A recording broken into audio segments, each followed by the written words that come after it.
প্রাচীর, যা তৈরি করতে 5 লক্ষ মানুষের জীবন দিতে হয়েছিল। আর এর খরচে বহু সাম্রাজ্য দেউলিয়া হয়ে গিয়েছিল। নদী, পুকুর, মরুভূমি, পাহাড় পেরিয়ে সমুদ্র পর্যন্ত বিস্তৃত এই প্রাচীর শুধু বিশ্বের সবচেয়ে বড় মানুষের দর্শন। আর এটা হলো চীনের মহাপ্রাচীর, the great wall of China. 21,196 kilometre পর্যন্ত বিস্তৃত এই প্রাচীর যেমন জনপ্রিয়, তেমনি এর ইতিহাস রহস্যে ভরা। কিন্তু প্রশ্ন হলো, চীনের এই মহাপ্রাচীর কেন তৈরি করা হয়েছিল? এর সঙ্গে ড্রাগনের কি সম্পর্ক? এটিকে বিশ্বের সবচেয়ে বড় কবরস্থান কেন বলা হয়? এত বছর পরিশ্রমের পরও কেন একে ব্যর্থতা হিসেবে দেখা হয়? আজকের ভিডিওতে আমরা জানাতে চলেছি চীনের মহাপ্রাচীরকে ঘিরে থাকা এইসব রহস্যের কথা, যে রহস্য আজও মানুষকে ভাবিয়ে তোলে। তাই ভিডিওটি দি গ্রেট ওয়াল অফ চায়না, এটি বিশ্বের সবচেয়ে দীর্ঘ প্রাচীর। তবে এটি সোজা কোনো প্রাচীর নয়, বরং অনেকগুলো খণ্ড জোড়া দিয়ে তৈরি। আজও এই প্রাচীরের অনেক অংশ একে অপরের সমান্তরালে এবং বিভিন্ন দিকে বিস্তৃত। সব খণ্ড একত্র করে এই প্রাচীরের মোট দৈর্ঘ্য প্রায় 21,196 কিলোমিটার। আপনি সহজেই বুঝতে পারবেন এটি কতটা দীর্ঘ যদি ভাবেন ভারতের কাশ্মীর থেকে কন্যাকুমারী পর্যন্ত 3 বার এবং ঢাকা থেকে কক্সবাজার পর্যন্ত 26 বার যাওয়া আসা করলে এই প্রাচীরের দৈর্ঘ্যের সমান হবে। তবে আজকের দিনে এই প্রাচীরের বড় একটি অংশ নষ্ট হয়ে গিয়েছে। 1985 সালে ইয়াহু হুইডং এবং তার 2 বন্ধু প্রথমবার এই প্রাচীরের এক প্রান্ত থেকে আরেক প্রান্ত পর্যন্ত যাত্রা সম্পূর্ণ করতে পেরেছিল। এই যাত্রায় তাদের প্রচুর কষ্ট সহ্য করতে হয় এবং তাদের সময় লেগেছিল 510 দিন, অর্থাৎ 17 মাস। এই 3 জনের পর আর কোনো মানুষ আজ পর্যন্ত এই প্রাচীর পুরোটা পেরোতে পারেনি। এই প্রাচীর চীনের উত্তর দিকে তৈরি এবং বরফে ঢাকা মরুভূমি থেকে শুরু করে ইয়েলো রিভার পর্যন্ত বিস্তৃত। এর পথে রয়েছে উঁচু পাহাড়, খাড়া পাথুরে অঞ্চল, শুষ্ক মরুভূমি, বরফাবৃত এলাকা, নদী, পুকুর ও সমুদ্র। প্রকৃতির নানা রকম দৃশ্যের মধ্যে দিয়ে এই প্রাচীর এমনভাবে এগিয়ে গেছে যে দূর থেকে দেখে মনে হয় যেন তা দুলছে।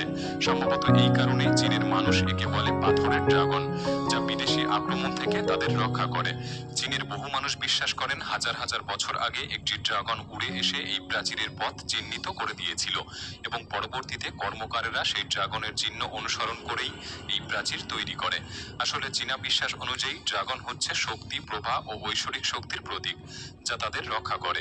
যেমন জল জীবনদায়ী, প্রজ্ঞা ও কল্যাণের প্রতীক, ঠিক তেমনি ড্রাগনকেও তারা কিছু গুণের বাহক হিসাবে ধরে নেয়। চীনের মহাপ্রাচীরকে এই বিশ্বাসের সঙ্গে জুড়ে দেখা হয়। এই প্রাচীর শুধু শত্রুদের হাত থেকেই তাদেরকে রক্ষা করে না, বরং এটি ভালো শাসনের প্রতীকও। ড্রাগনের সঙ্গে চীনের মহাপ্রাচীরের সম্পর্ক নিয়ে অনেক কল্পকাহিনী প্রচলিত রয়েছে।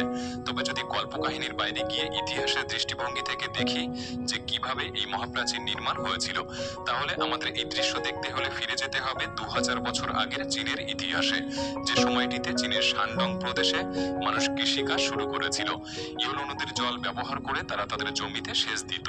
সেই সময় চীনের আশেপাশে মঙ্গোলিয়া, মাঞ্চুরিয়া ও শিনচিয়াং এর মতো কিছু সাম্রাজ্য ছিল, যাদের মধ্যে বিশেষ করে মঙ্গোলিয়ায় উর্বর জমির অভাব ছিল। মঙ্গোলিয়ায় হাজার হাজার কিলোমিটার দীর্ঘ মরুভূমি বিস্তৃত ছিল, ফলে সেই অঞ্চলের মানুষ গবাদি পশুপালনের উপর নির্ভর করত। অন্যদিকে চীনের শিনচিয়াং প্রদেশের মানুষ ছিল সুসংগঠিত, আর মঙ্গোলদের মধ্যে ছড়িয়ে থাকা বিভিন্ন উপজাতি প্রায় শিনচিয়াং প্রদেশে হানা দিয়ে লুটপাট চালাতো এবং ধনসম্পদ ছিনিয়ে নিয়ে যেত।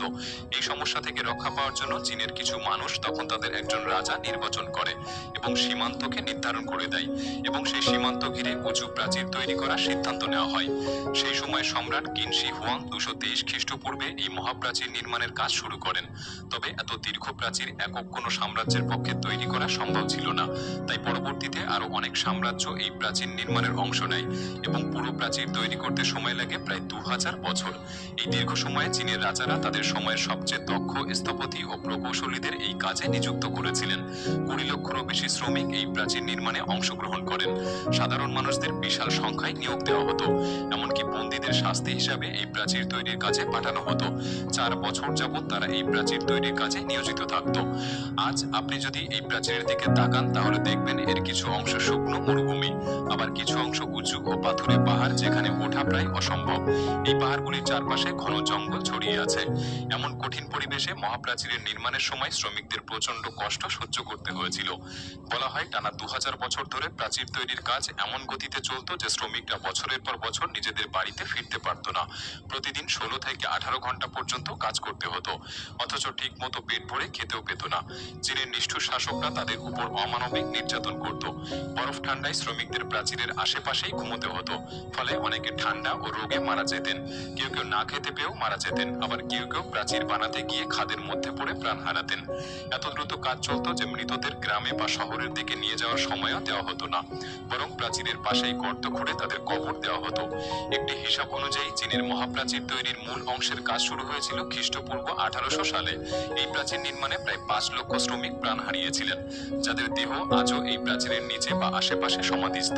এই কারণেই চীনের মহাপ্রাচীরকে বিশ্বের সবচেয়ে বড় কবরস্থান বলা হয়, এবং চীনের অনেক মানুষ একে অভিশপ্ত দেওয়াল বলে মনে করে। অভিশপ্ত বলার আরো একটি কারণ ছিল যে এই প্রাচীর তৈরি করতে গিয়ে বহু চীনা সম্রাট ও তাদের সাম্রাজ্য দেউলিয়া হয়ে গিয়েছে। যাই হোক, তাহলে এখন প্রশ্ন আসে, সেই সময় যখন সিমেন্টই আবিষ্কার হয়নি, হাজার হাজার বছর আগে কিভাবে এত শক্তপোক্ত একটি প্রাচীর তৈরি করা সম্ভব হয়েছিল? আসলে চীনের মহাপ্রাচীর তৈরি করতে ইটের ব্যবহার করা হয়, যে ইট মাটি দিয়ে তৈরি করা হতো এবং ঘন্টার পর ঘন্টা চুল্লিতে পুড়িয়ে শক্ত করা হতো। তবে এই ইটগুলির আকার ছিল আজকের ইটের তুলনায় প্রায় 4 গুণ বড়। প্রাচীর তৈরির আগে এর ভিত্তি বা বেসমেন্টে বসানো হতো গ্রানাইট পাথর, আর অন্য পাশে দেওয়া হতো বিশেষ চীনামাটি, যাতে বহিরাগত শত্রু সহজে দেওয়াল বেয়ে উপরে উঠতে না পারে। ইটগুলি জোড়া লাগাতে ব্যবহার করা হতো চুন ও চালের গুঁড়ো মিশ্রিত জল। পুরো মহাপ্রাচীর নির্মাণে প্রায় 50,000 কোটি ইট ব্যবহার করা হয়েছিল। এর থেকে আন্দাজ করা যায় কত কোটি টন চুন ও চালের গুঁড়ো এখানে ব্যবহার করা হয়েছিল। চীনের মহাপ্রাচীর এমনভাবে ডিজাইন করা হয়েছিল যে এর গড় উচ্চতা ছিল 23 ফুট এবং প্রস্থ ছিল 21 ফুট। কোথাও কোথাও প্রাচীরের উচ্চতা 9 ফুট, আবার কোথাও 35 ফুট পর্যন্ত।